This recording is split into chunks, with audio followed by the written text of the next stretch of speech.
Hey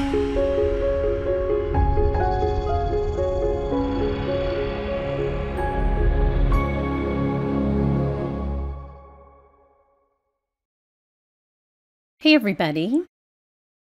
In today's video, we are going to do what I call debossed mono printing. This is so much fun and easy, and it features supplies that if you're a stamper or card maker, you already have. It's just a fun new way to use your gel press. I'm starting with my Big Daddy gel press. This is my 8x10.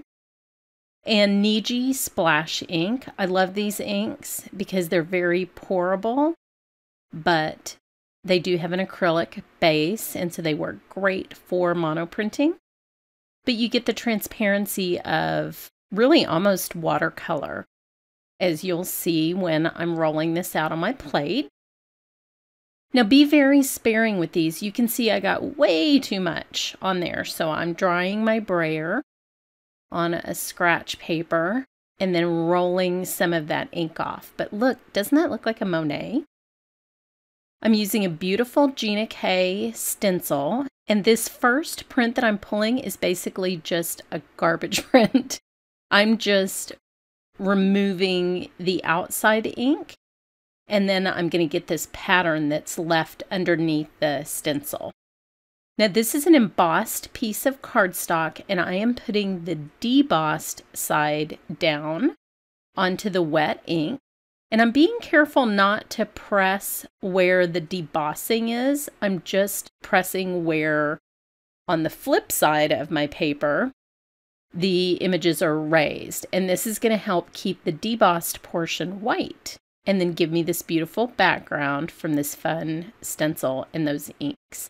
So be very gentle. You have to sort of retrain yourself because we're all used to rubbing that cardstock on the gel press like a baby.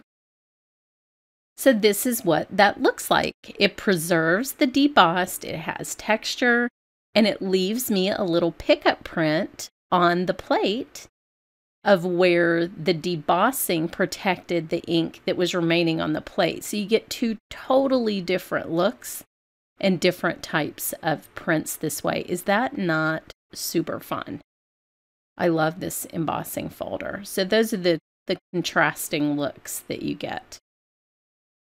Now I'll do it with a slightly larger embossing folder so that you can sort of see the difference.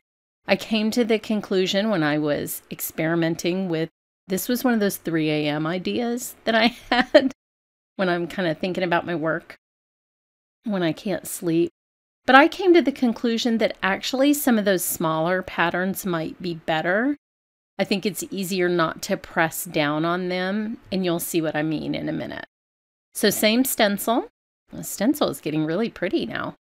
And then a garbage print. I probably should have a more elegant word for that, but that was what popped into my head. The edges of those garbage prints are real pretty and can be used on cards, so they're not really garbage. And now this, as you can see, is an image of the earth. And I made a mistake here, and I just rubbed it like a regular print. This is that muscle memory thing.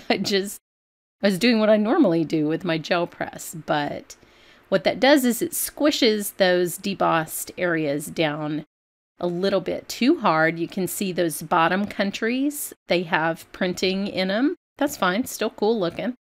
And the pickup print is going to be amazing.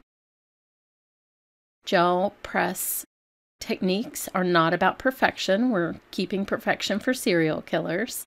So I love that part of these are done and part of them have a little ghost in them almost.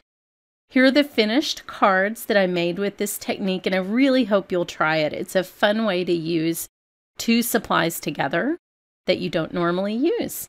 Thanks so much for watching.